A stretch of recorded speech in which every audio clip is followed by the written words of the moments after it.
I'm Ray Allegrezza, and I am editor at large at Home News Now, and I'm the director of content and events for IFRA. And I have a podcast called The Last Word. And the premise of the podcast is we talk with industry leaders about things going on that would be of interest to the industry. And at the end of the podcast, I zip my lip, and whoever my interviewee gets the last word. So today I'm with Carlos Bosch of Violino. He is the man, and he's got some interesting news. We're going to talk about, well, we were talking previously about tariffs and people shifting things because of that. And you've got some interesting news about a new factory in Vietnam. So tell us about that. Well, we obviously not the first to go to Vietnam, but we feel like the timing of it is good. Um, Obviously, there's been a lot of discussions in and around tariffs with China, and we have an amazing factory, in my opinion, with amazing people, and so obviously we've held the fort in terms of that, and had a lot of success out of China, but we want to make sure that the promises we've made to our retailers we can keep. And if something happens outside of our control, we want to be able to pivot very quickly. So we're establishing a new factory in Vietnam, and the purpose of it is to create product that will dovetail really well with what we already do. But if certain circumstances came that we couldn't control or were outside of our again outside the scope of what we could absorb, we would be able to pivot quickly and again keep our promises to our retailers that we've made to them. Perfect. Tell me a little bit about the nuts and bolts of the factory. How many square feet, how many employees, the capacity, the kinds of things that a retailer might say. Carlos, you've got this new factory in Vietnam. Tell me how that's going to work. What does it look like? What will it do? Sure. Well, we're looking at approximately 350,000 square feet to start.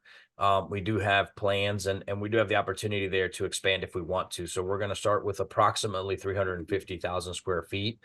We're going to employ in Vietnam anywhere from 500 to 1,000 employees.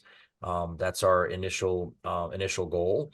And then from there, we're going to build it. As far as capacity, even at our current factory, that's always a loaded potato when you ask me a question like that, because we only run one shift. And we're very efficient in what we do. And so in Vietnam, initial capacity, it could be anywhere from 100 to 200 containers a month, with the capability of increasing that pretty quickly and again double that or triple that. So we have a plan where we could do it pretty quickly if we need to increase capacity. Terrific. So when might the industry start seeing finished goods from that factory? Is there a time? That's a good question. Yeah, that's a good question. We're probably going to start producing at the end of the first quarter. We've already started we've obviously we have our location. We're starting to bring in equipment, hiring people. So we're probably going to start producing, I would say, end of the first quarter of 2025. Perfect. So let me ask you this. How does the second factory fit into Violino's short-term and long-term strategy? You talked a little bit about it, about having kind of a safe zone in case something gets jammed up, but what's the vision short-term and long-term? Yeah, I mean, I think out of Vietnam, we're going to start making product that would fit into people's assortments, and again, as I said earlier, just dovetail well with what we already do for them. And so we kind of see this as an opportunity to have other things that we don't necessarily do out of China yet.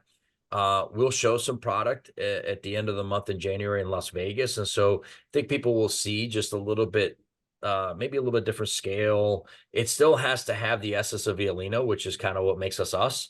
So we're not departing from that. We're not changing our strategy. We're not doing any of that. But it will be something that we do that I think, uh, just do a little differently to be able to accomplish potentially different looks, and also maybe even different price points. All right. Is it too premature to ask if would the price points coming out of Vietnam, would they be higher or lower? I guess it would be dependent on the product. It depends on the product. Yes. There'll be some things that we're doing again a little differently there than we are at our current factory. that will help us gain some in some areas. But I also think that at this time it's a little premature to say because we don't have everything nailed down. But we have a strategy. I just would I want to see how that kind of plays out. Absolutely. Talk to me a little bit about the factory in China. How large is that in comparison to the Vietnam factory? Is that China one bigger or? Yeah, we have about a million square feet in That's what China. I thought. Yeah, and we're basically in one facility. Our whole campus is one facility. We do happen to have a foam factory maybe 15 minutes from which is an addition to, and we only produce foam there. We do sell foam to other people as well. We actually started out as a foam manufacturer, so we're in the foam aspect of things, we're vertically integrated. So we do have our foam factory a little bit further away from our main campus, but everything else is made in our main campus and inside that million square feet. Good deal. We talked about earlier, you were helpful on an article we did about Trump administration and the proposed tariffs, and now he's talking about an extra 10% on China. So how much did the tariffs factor into opening the factory, and how much um, was driven by the desire and the strategy to maybe do some different price points and different looks? I think, I think I think both factors made us sort of make the jump. If I'm being honest, I think that um, we don't know where the tariff is going to go. We don't know exactly, what. There's been a lot of people say that this is going to happen and that's going to happen, and truthfully, nobody knows. But so that was a factor, but there are other things that were factors in it as well. So I would say both of those factors made a decision for us to go there easy. We have to be there, and again, a lot of it is we take our responsibility to be able to supply our retailers the way we've promised them extremely seriously, and we can't afford to just one day say, hey, we can't provide that for you, because there's a lot of slots that we have that are multi-million dollar slots at retail, and I cannot. We don't want to operate in a way that a retailer has to be nervous about us being able to supply. That's not going to happen. Absolutely. In terms of the new factory, would you say that it's on par with the China factory in terms of automation and technology, or because this one is newer, are there new technologies that you're going to bring over that weren't available when you had the China, or are they pretty much on par in terms of efficiency and technology? They're going to be on par in terms of the efficiency and the technology, but there's going to be things that we continue to do in China that at this time we may not necessarily do in Vietnam. So, for example, there's different ways to produce product. There's assembly line concepts, there's cell construction, there's bench made.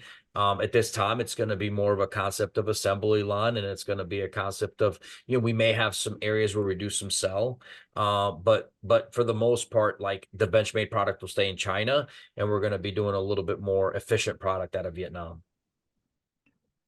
So if somebody said to you, how will the Vietnamese factory make you even more valuable to your customers? What would you tell them? Well, one is, I think, for our current retailers, having the safety net if something was to happen and know that we can pivot quickly is huge. We've been, Ray, we've been extremely blessed, and we have amazing partners and retailers that have supported us. And again, we want to be able to be there for them when they need us, and so that piece of it, is huge for us. Otherwise, the opportunity to buy a different assortment with some maybe different covers and some different flair out of another factory is also, I think, an add-on bonus. And once we show the product, I think people will start to understand, hey, this thing could work. And again, I hate to keep using the term, but it'll dovetail well with what we're doing out of China for sure. Don't hate to use the term because it's appropriate and it works. So you probably got a game plan in your mind. How do you measure the success of the new factory? Um, how Um, would you mean like in our mind, what would be a successful uh what would make this factory successful, I guess is what you're asking. For yeah, us, again, I hate to almost sound repetitive, but if we have a solution for certain things that we would like to do that we can produce in Vietnam and customers can take advantage of that value proposition, that's great. The biggest thing is the safety that we give our customers to know that we can pivot quickly if something was to happen. You know, they can sleep at night, they can be comfortable that we're going to be there for them, short term, long term. And so I think that obviously we need production and we need our retailers to support us in this venture for sure. But to just quantify it in terms of volume or dollars isn't necessarily the only thing that we're going to look at as success. For us, having that global production now is truly going to be, it's already successful. The fact that we're doing it, the fact that we're going to go there, and the fact that we're going to control it ourselves and we're not having somebody else make it, I think is in my mind is already going to be successful.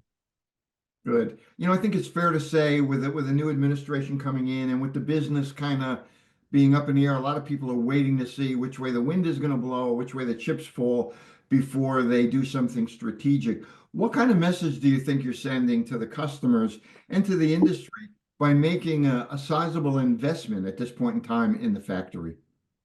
We're here for the long term. We're here for the long haul. We're excited about where business is going. We feel comfortable with our positioning in the marketplace. We feel like there's a value that we bring to our customers, and again, a lot of it is just a tremendous amount of gratitude to our retailers that support us, and we want to continue to do what's necessary to to make them comfortable buying from us. Good. Last week I did a podcast with Todd Wanick of Ashley, and he was pretty optimistic about what's around the corner. What's your take? What do you see for the early part of next year? I always get these kind of like questions that are normal questions in the industry, but they're basic, and then everybody always has the same sort of similar response. I just feel like we're part of a very resilient industry, and we live in a country that's extremely resilient. So I'm always optimistic, even when things are not great in our country. Not great in this country at times is so much better than other places. And I've had the fortune of living in different countries and traveling and understanding what um, levels of suffering that we don't even understand here in the US.